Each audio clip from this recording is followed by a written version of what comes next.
Section 2C बना, मुकेश भाई मौजा ही मौजा हो गए।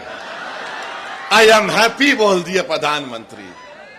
प्रधानमंत्री ये क्यों किया आपने?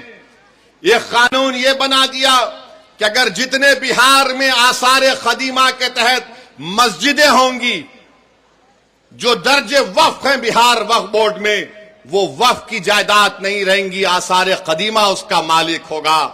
जो जालिम लोग टीवी चैनल पर बैठकर आदिल हसन से असदुद्दीन ओवैसी को गाली देते हैं, प्यारे जितनी गाली देना है दो, कोई फर्क नहीं पड़ता। तुम्हारी गाली देने से मेरी इज्जत में फर्क नहीं आता। तुम्हारी गाली देने से मेरी शोहरत में कमी नहीं आती। तुम्हारी गाली देने से मेरी रात की नींद खराब नहीं होती। हां, अगर तुमको फायदा होता है, क्योंकि तुम्हारे दिलो दिमाग में एक बीमारी है नफरत की, शायद ओवैसी को गाली देने से वक्तिया तुमको फायदा होता है तो दो, मगर ये तो बताओ इस कानून में किसको फायदा पहुंच रहा है? कुछ फायदा नहीं है मुसलमानों को। और प्रधानमंत्री बोलते मुसलमान 30% गरीब हैं। अगर है तो तुमने क्या किया बताओ? अगर है तो बताओ तुमने। विजारत अक़लियती बहबूद, मिनिस्ट्री ऑफ माइनॉरिटी अफेयर्स, वहां पर मौलाना आजाद की फेलोशिप बंद कर दी। जो अक़लियतों के बच्चे, जिसमें मुसलमान, सिख, ईसाई, बौद्ध और जैन धर्म के हैं, जो पीएचडी कर रहे हैं, उनको पैसे नहीं देगी सरकार, तो गरीबी आएगी नहीं आएगी? जो मुसलमानों के बच्चे, सबसे ज्यादा ड्रॉप आउट रेट पूरे देश में अगर आप देखेंगे किसी समुदाय का है तो मुसलमानों का है। जो चौथी जमात में, 5वीं जमात में अपना स्कूल छोड़ देते हैं। क्यों छोड़ते हैं? क्योंकि अब्दुल चाहता है पढ़ाना अपने बच्चों को, मगर अब्दुल के पास घर में खाना खिलाए या फिर बच्चों को पढ़ाए। तुमने प्री मैट्रिक स्कॉलरशिप को 9वीं क्लास से कर दिया, जबकि हम पुकार रहे कि अरे 4वीं, 5वीं, 6ठी जमात में करो। तो नरेंद्र मोदी ने कहा नहीं नहीं, अब्दुल नहीं पढ़ सकता 4वीं, 5वीं, 6ठी जमात, वो 9वीं जमात में आया तो स्कॉलरशिप मिलेगा। अरे अगर जो 4वीं, 5वीं, 6ठी, 7वीं पढ़ेगा तो 9वीं को पहुंचेगा ना। प्री में पोस्ट मैट्रिक स्कॉलरशिप हम पुकार कर कह रहे हैं कि बढ़ाओ, नंबर बढ़ाओ, नंबर बढ़ाओ, मगर बीजेपी बोलती हम 1 लाख को दे रहे। अरे जालिमो, तुम झूठ बोल रहे हो। तुम नंबर नहीं बढ़ाने की वजह से हर साल डिग्री में हमारे कम से कम 5 लाख बच्चे स्कॉलरशिप से महरूम हो जाते, और बढ़ाने के लिए सिर्फ 1000 करोड़ की जरूरत है, 1500 करोड़। मगर मोदी ने बोलेंगे अब्दुल पंक्चर बनाता है। मोदी जी, दलील देकर कह रहा हूं, झूठ नहीं बोल रहा हूं। आप मेरे दलील का जवाब नहीं दे पाओगे। अरे अब्दुल अगर गरीब है तो हुकूमतों ने हमको गरीब बना दिया। अब्दुल अगर पंक्चर की दुकान पर काम कर रहा है तो किसी हद तक अब्दुल के बाप की भी जिम्मेदारी है, क्योंकि अब्दुल के बाप ने समझा ये सामाजिक इंसाफ की बात कर रहे हैं, ये सेकुलरिज्म की बात कर रहे हैं। हमने सबका साथ दिया, कभी सामाजिक न्याय पर दिया, तो कभी यादव मुसलमान इत्तेहाद के नाम पर दिया, तो कभी हिंदू मुस्लिम इत्तेहाद के नाम पर दिया। जिसको हमने वोट दिया वो मोटा हो गया, वो महल में जाकर बैठ गया, और जिसने उनको वोट डाला गरीबी उसका मुकद्दर बन के रह गया। तो अब आपको सोचना है कि आप किस तरीके से फैसला लेंगे। हम आपके सामने ये बोलने आए हैं कि भाजपा भी जिम्मेदार है अगर अब्दुल जिम्मेदार गरीब है तो। और बीजेपी अपने पैम्फलेट में कहती है कि 70% वक्फ की जायदाद पर कब्जा हो गया, तो तुम कब्जा कैसे निकालोगे? मोदी ने कानून यह बनाया कि जो 12 साल से जिस जमीन का मालिक अल्लाह है, उस पर अगर वो 12 साल से कब्जे में है, तो मोदी कह रहे हैं कि मालिक तो अल्लाह होगा, मगर मैं कानून बनाकर तुझे मालिक बना रहा हूं। वो 70% अगर जायदादों पर वक्फ की जमीन पर कब्जा हुआ है, तो सब लैंड ग्रैबर, खाबिजीन उसके मालिक बना दिया आपने। बताओ फिर क्या होगा? यह कानून शियाओं को नुकसान पहुंचाता है, सुन्नियों को पहुंचाता है, बोरियों को पहुंचाता है। यह कानून देवबंदियों को नुकसान पहुंचाता है, बरेलवियों को नुकसान पहुंचाता है, अहले हदीस को नुकसान पहुंचाता है। यह कानून मुसलमानों को नुकसान पहुंचाता है। इसलिए हम आपसे अपील कर रहे हैं कि all India Muslim personal law board ने जो एहतजाजी प्रोग्राम बनाया है, आप उसका साथ दें। आपने बत्ती गुल की थी, 15 मिनट के लाइट गुल कर दी आपने, किया था ना आपने। अब जब विधानसभा के चुनाव आएंगे, जब विधानसभा के चुनाव आएंगे, 20 साल आपने नीतीश को वोट दिया, 15 साल आपने लालू को वोट दिया। क्या हासिल हुआ आपको बताओ? पढ़ाई के लिए बिहार से बाहर जाना पड़ता, नौकरी के लिए बिहार से बाहर जाना पड़ता। मुझे माफ कर दीजिए अगर मैं जो अब कहने वाला हूं, आपका हाल ऐसा है कि सिर्फ मनी ऑर्डर पर आपका घर चलता है। मनी ऑर्डर पर हमारा घर चलता है बिहार में। ये 20 साल और ये 15 साल राजनीति करने वालों ने हाल हमारा कर दिया है। तो जब चुनाव आएंगे तो 15 मिनट के लिए बत्ती गुल नहीं करना, पूरे 5 साल के लिए बीजेपी के, नीतीश की और राजद की बत्ती गुल करना पड़ेगा आपको। आप करेंगे ना? कहीं जज्बात में आके हाथ तो नहीं उठा रहे? अगर आप वादा कर रहे हैं बत्ती गुल करेंगे लोगों की, तो मैं ढाका की जनता को खुशखबरी दे रहा हूं कि हमने हमारे भाई राणा रंजीत को यहां से अपना उम्मीदवार बनाने का ऐलान कर रहे हैं। तो अब यह आपकी जिम्मेदारी है मेरे भाई कि आप राणा रंजीत को यहां से अपना नया विधायक बनाएंगे इंशाअल्लाह ताला। बहादुरगंज से तौसीफ आलम को इंशाअल्लाह बनाएंगे और अख्तरुल ईमान को कामयाब करेंगे अपनी विधानसभा से। अब याद रखिए कि एक अख्तरुल ईमान विधानसभा में जाते हैं। आप बैठो बैठो, अभी एक अख्तरुल ईमान विधानसभा को जाते हैं, अख्तरुल ईमान को 2 मिनट का टाइम स्पीकर देता है और 2 मिनट में अख्तरुल ईमान सबको परेशान कर देते हैं। तो इंशाअल्लाह ताला अगर हम मुत्तहदा तौर पर अपने वोट का इस्तेमाल करेंगे तो अख्तरुल ईमान का बाजू नहीं बल्कि बिहार के गरीब और मजलूम अवाम का बाजू तौसीफ आलम और हमारा राणा बनेगा इंशाअल्लाह ताला। तो मेरे अजीज दोस्तों और बुजुर्गों, मुत्तहदा तौर पर अपने वोट का इस्तेमाल करिए। अब बहुत हो गया, ये हर बार चुनाव आता तो इनको एक ही चीज नजर आती, ओवैसी बी टीम है, ओवैसी बी टीम है, ओवैसी वोट काटने के लिए आया है। अरे तुम याद रखो, जब तक अल्लाह मुझे जिंदा रखेगा मैं तुम्हारी नाक में और दिमाग में दम करके रखूंगा इंशाअल्लाह ताला। तुम जितना बोलते बोल लो, मगर लालू जी आपके 15 साल हमको क्या मिला बताओ?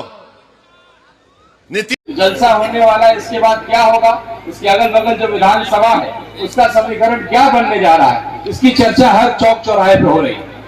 एक मैं आपसे आग्रह करना चाहता हूं, कुछ साल पहले आपकी एक सांसद थी जिन्होंने कहा था कि ढाका मिनी पाकिस्तान, आप सबको याद होगा। तो मैं ये चाहता हूं कि वो सांसद या उन सांसद के जो लोग हैं उन तक ये आवाज जाए, जितना एक एक हिंदू यहाँ का हिंदुस्तानी है, इस देश भक्ति का जो है एक मुजाहरा हम लोग पेश करें। मैं हिंदुस्तान कहूंगा, आप जिंदाबाद करेंगे।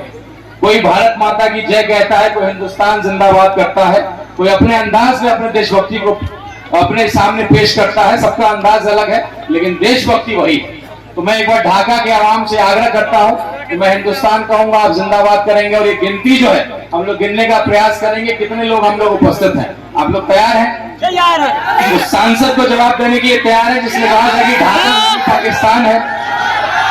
हिंदुस्तान, हिंदुस्तान, हिंदुस्तान। हमारे अपने भी मसले हैं, आज हम तिरंगा लेकर के आए हैं, 2 दिन पहले हम काला झंडा लेकर के आए थे। वक्फ बोर्ड को लेकर के जो बात, जो संविधान का उल्लंघन करते हुए फ्रीडम ऑफ रिलीजन और राइट ऑफ इक्वलिटी, इसकी बात हमारे सदर कहते हैं, जो बैरिस्टर भी है, मुझे लगता है जितना अध्ययन वक्फ बोर्ड करके लेकर के किया है हमारे बैरिस्टर साहब ने, उतना किसी ने ही नहीं किया।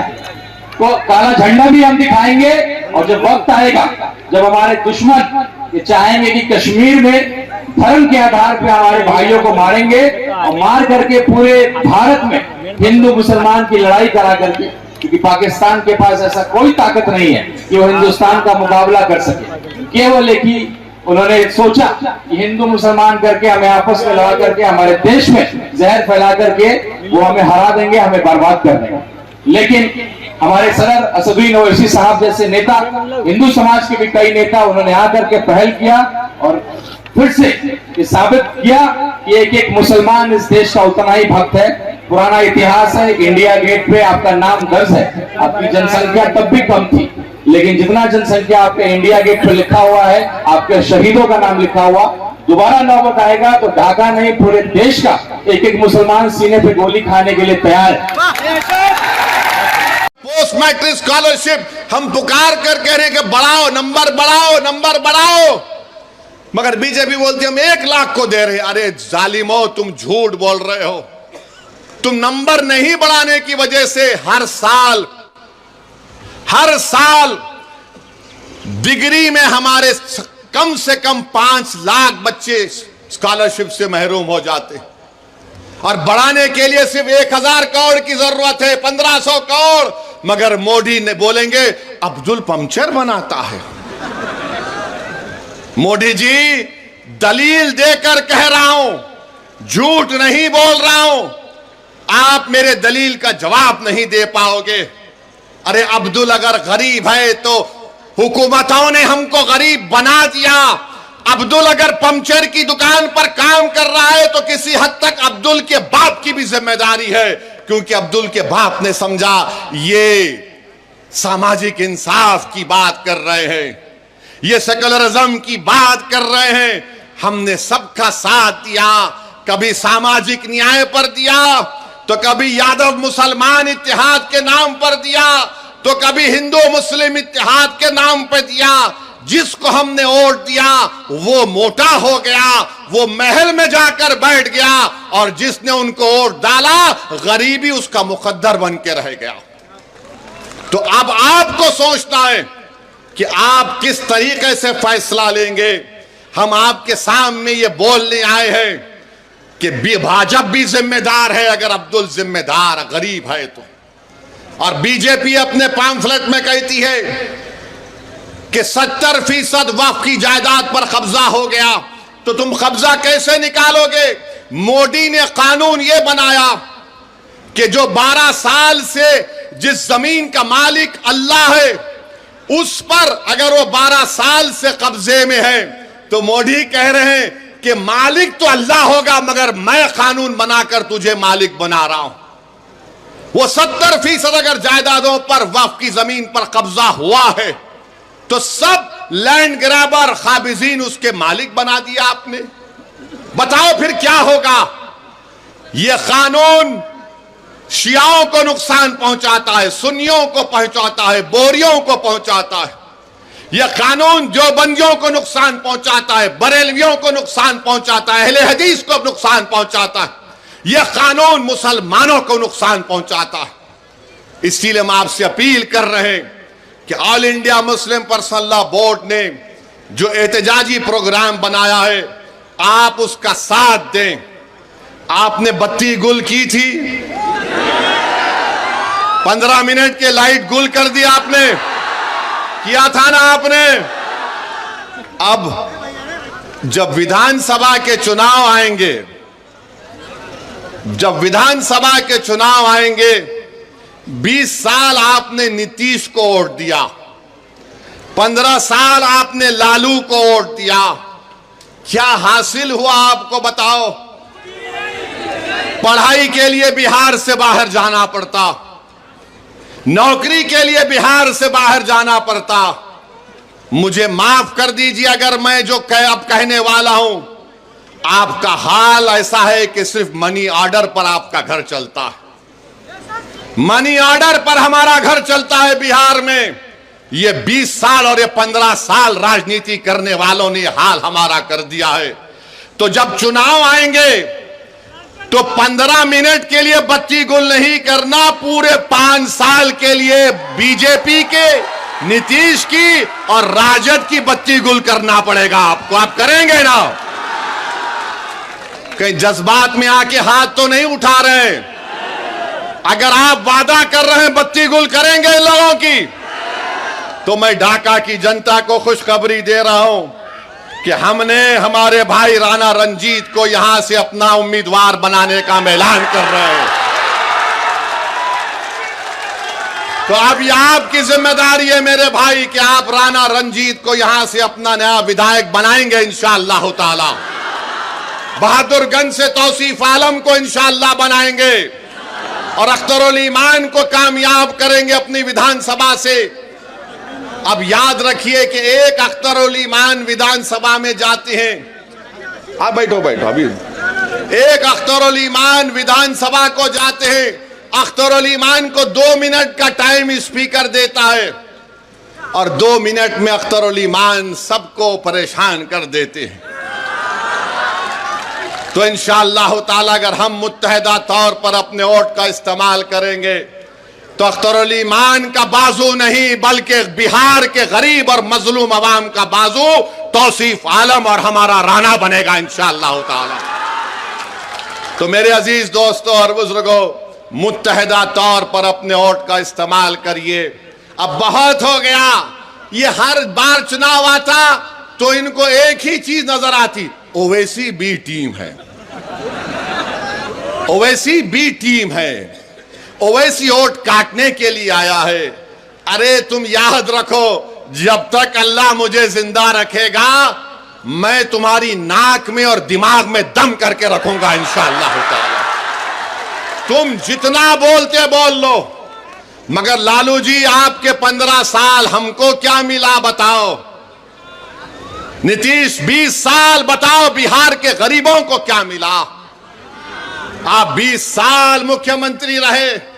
अब तो एक वीडियो देखा कि जनगण मन हो रहा है तो नीतीश कुमार हाथ पकड़ के ऐसा ऐसा कर रहे हैं। नहीं मालूम क्यों कर रहे हैं। शायद अख्तरुल ईमान के पास वो डॉक्टर भी है, सियासी डॉक्टर भी है। आप बताइए आप किसका साथ देंगे? जिसको आपने 15 साल आजमा लिया, जिसको आपने 20 साल देख लिया और हमको गाली देते थे। 2 मर्तबा लालू नीतीश आए और कहा कि ओवैसी को रोको वरना भाजपा आ जाएगी, और आप बेचारे मासूम इनकी बातों में आ गए। आपने उनको वोट दिया मगर फिर वो लड़ लिए, फिर ऐसा लड़ लिए कि बीजेपी भाजपा आ गई। तो जिम्मेदार हम नहीं है अगर बिहार में बीजेपी है, जिम्मेदार लालू है और नीतीश कुमार है। और याद रखिए हमारी जिम्मेदारी नहीं है, हमने कभी भी फिरका परस्ती का साथ नहीं दिया। हमने हमेशा हिंदू मुस्लिम इत्तेहाद को मजबूत करने का काम किया। मगर याद रखो मेरे अजीज दोस्तों और बुजुर्गों, मगर यह बात तो सही नहीं है कि मैं अपने घर को जलाकर किसी के घर में जाकर रोशनी का चिराग जलाऊं। मेरा घर अगर आबाद रहेगा तो मैं अपने घर के चिराग को जलाकर बाजू के घर में जाकर चिराग जलाऊंगा।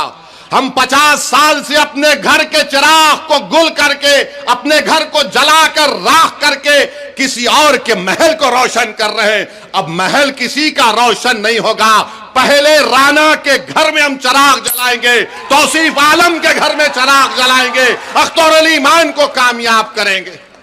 ये हमारी कोशिश होनी चाहिए।